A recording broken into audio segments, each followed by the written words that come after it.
In 9 AD, the throne of the Han Dynasty was usurped by Wang Mang, who founded the Xin Dynasty. Wang Mang's rule was a huge disaster, leading to rebellions that culminated in the re-establishment of the Han Dynasty, which historians refer to as the Eastern Han Dynasty. The Eastern Han Dynasty ruled China for another 200 years until it crumbled in the civil wars that led to the Three Kingdoms period.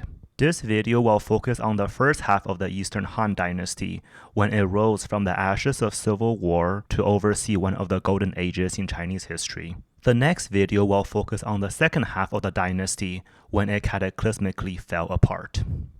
In 17 AD, peasant rebellions broke out in China in response to worsening corruption, famines, and flooding of the Yellow River, with two groups being the most prominent. The first came from south-central China and were called the Luling rebels because they hid out in the Luling, or Green Forest, mountains. The second group came from far eastern China. Early on during the rebellion, they painted their eyebrows red to avoid confusion in battle, and so became known as the Red Eyebrows, or 赤眉 in Chinese.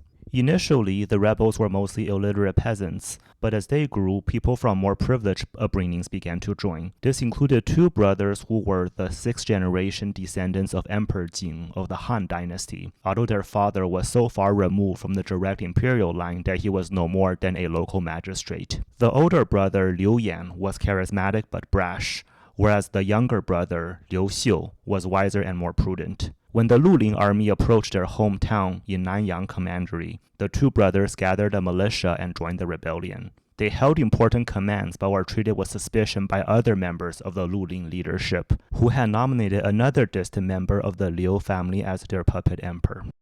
In 23 AD, the Luling army continued to march north, and an infuriated, panicking Wang Mang sent an army supposedly 420,000 strong southward against the Luling. The imperial army besieged Kunyang, a small city held by the rebels, with an initial 100,000 strong army. Liu Xiu was stuck in Kunyang, where he, leading 13 other riders, slipped through enemy defenses to gather a relief force. As the imperial army was assaulting the walls of Kunyang with wave after wave of attack, Liu Xiu returned at the head of a 7,000-strong relief force, breaking the siege and routing the imperial army in the process. After this shock defeat, the political legitimacy of Wang Mang was over, and large areas of northern China soon defected to the Luling army. Before the year ended, the Luling army had captured the capital at Chang'an. Wang Mang was killed in the fighting, and his dynasty was overthrown. Meanwhile, tensions had worsened between the Luling leadership and the Liu brothers, and Liu Yan was arrested on trumped-up charges and executed. Liu Xiu was also under suspicion, but he very wisely kept a low profile until he regained the trust of the Luling leadership and was given the command to bring the areas north of the Yellow River under Luling rule. Once there, he quickly captured Handan, one of the largest, wealthiest cities in China and the ancient capital of the state of Zhao. But after he left Handan and marched further north,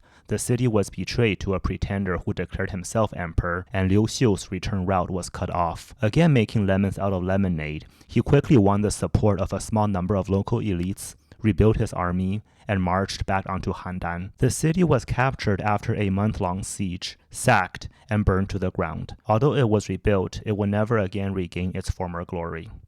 After capturing Handan, Liu Xiu confiscated thousands of secret correspondences, many of which presumably came from those in his own camp who were playing both sides. But instead of reading the letters to find out their identities, he simply had the letters burned. This conclusively won him the support of the local elites. With their help, he defeated the major peasant rebels in the area, the Copper Horse rebels, and incorporated their troops into his army. He soon became the dominant power in the north. Meanwhile, the Luling elites now ruling from Chang'an were being corrupted by the luxury they were encountering in the capital. The Red Eyebrows marched onto Chang'an and easily took over. They were extremely brutal to the local population and even looted the mausoleums of the Han Dynasty emperors. In the year 25, Liu Xiu declared himself emperor of a re-established Han Dynasty and then marched against the Red Eyebrows, defeating them in 27. These fightings left the area around Chang'an in ruins, and the city itself was burned to the ground by the retreating Red Eyebrows. As such, Liu Xiu established his capital at Luoyang, to the east of Chang'an. For this reason, the re-established Han Dynasty is referred to as the Eastern Han Dynasty by historians. Liu Xiu was posthumously named Emperor Guangwu of the Han Dynasty. Early in his reign, large parts of China were still controlled by warlords, and fighting lasted on and off for another 10 years until China was unified in 37 AD. Also around this time, rebellions broke out against Han rule in northern Vietnam, led by the Truong sisters. The rebellion lasted several years but was eventually defeated by an army led by Ma Yuan, one of Emperor Guangwu's most trusted generals. Under Emperor Guangwu, the Han Dynasty returned to the height it enjoyed prior to the Wang Mang interregnum. He lowered taxes on the peasants, streamlined the bureaucracy, and cracked down on corruption. He tried his best to redistribute land to the peasants, despite opposition from the local elites, with moderate success. Even though he himself was a military genius, he largely focused on diplomacy rather than war. When a civil war broke out within the Xiongnu, one branch defected to the Han Dynasty. Their members were resettled in the northern commanderies and collectively became known as the South Xiongnu, as opposed to the North Xiongnu, which remained independent. Now, if you love Roman history, then anytime you hear the phrase, resettle barbarian tribes within the empire's borders, alarm bells should start going off in your head. What if these barbarian tribes could no longer be controlled and start to rebel? This did indeed happen 250 years later, as an unintended consequence of Emperor Guangwu's policies, and one of the main faults he's criticized for by later historians. But at the time, it was still a very wise policy. Settling the South Xiongnu within Han borders gave the Han a valuable vassal against the Xiongnu, and in the process also prompted even more infighting within the Xiongnu. They were also encouraged to adopt Han culture, and the hope was that with time they would assimilate into Han identity. Another major criticism of Emperor Guangwu was that he failed to limit the power of the local elites, whose powers grew to consume the Han dynasty in later generations. But given the size of the empire and the limited reach of the central bureaucracy, the local elites were always going to fill the power vacuum between the magistrates and the peasants. Besides, Emperor Guangwu was able to take power only with the strong support of these local elites, and he simply could not afford to anger his power base, so was often overly lenient towards them.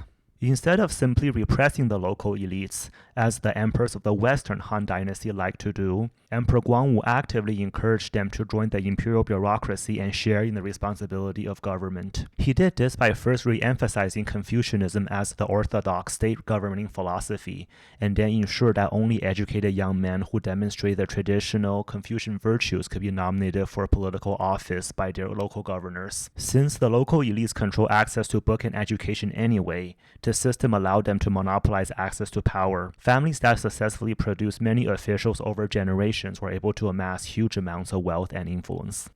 Nowadays, Emperor Guangwu rarely shows up in the list of most significant emperors in Chinese history, since his honor is usually reserved for emperors whose groundbreaking actions drastically altered the course of Chinese history, whereas Emperor Guangwu is usually regarded, rightly or wrongly, as a restorer rather than a creator, and a ruler whose actions largely kept the empire going rather than instituting big changes.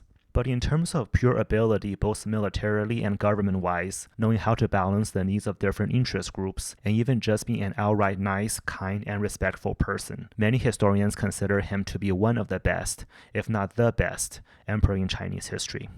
After Emperor Guangwu died in 57 AD, the next two emperors, Ming and Zhang, ruled until 88 AD. Both were diligent and hardworking, and under their reigns, the Han dynasty continued to prosper. The wars against the North Xiongnu were restarted, with the Han winning several key victories. As part of these wars, the Han also sent various expeditions into Central Asia, especially ones led by a general named Ban Chao. These expeditions eventually led to the re-establishment of the Western Protectorate, which had previously been abandoned during the civil wars under Wang Mang. The Silk Road reopened, and along it came, among other things, Buddhism. The first Buddhist temple in China, the White Horse Temple, was established in the capital city of Luoyang during this time.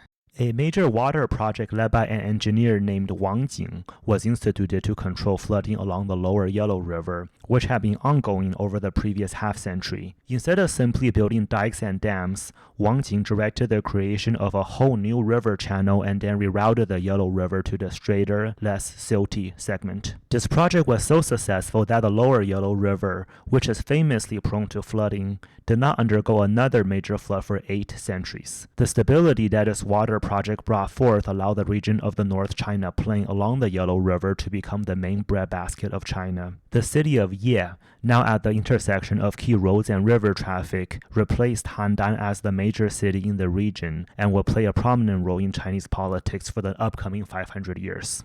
Emperor Zhang died young and was succeeded by the 10-year-old Emperor He. Power was now held by the consort kings, especially the Dowager Empress, who appointed her brother Dou Xian to lead the final great Han offensive against the North Xiongnu.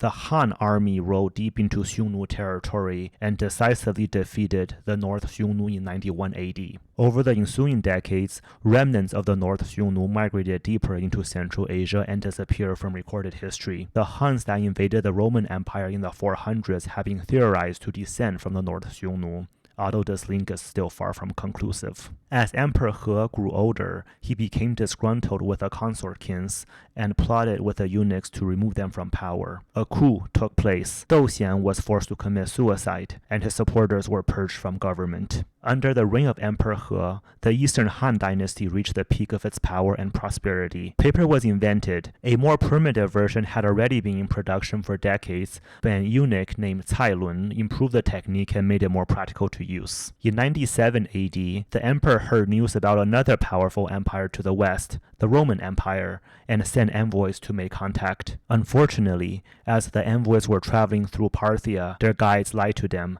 saying that Rome was too far away to reach, and so they returned empty-handed. For me, as a fan of both Chinese history and Roman history, this was a major misconnection in history. Imagine the conversations and exchanges that could have taken place had these two cultures, both at the height of their prosperity, been able to interact directly with one another. Although Roman envoys did eventually reach China in 166, both empires were already in decline by then. Emperor He died young in 106. The new emperor was only 3 months old when he took over the throne and then died before his first birthday. This power vacuum allowed the consort kings to again control the government, and the Han Dynasty went into a rapid death spiral over the next 80 years as political infighting consumed the empire, leading to one of the most catastrophic societal collapses in not just Chinese history, but probably in all of human history. That story, though, will be for the next video. If you've enjoyed this video, please help me grow this channel by hitting like and subscribe below. And since this video is just meant to be a brief overview of the time period, please feel free to write in the comment section any topics you would like me to discuss in greater detail.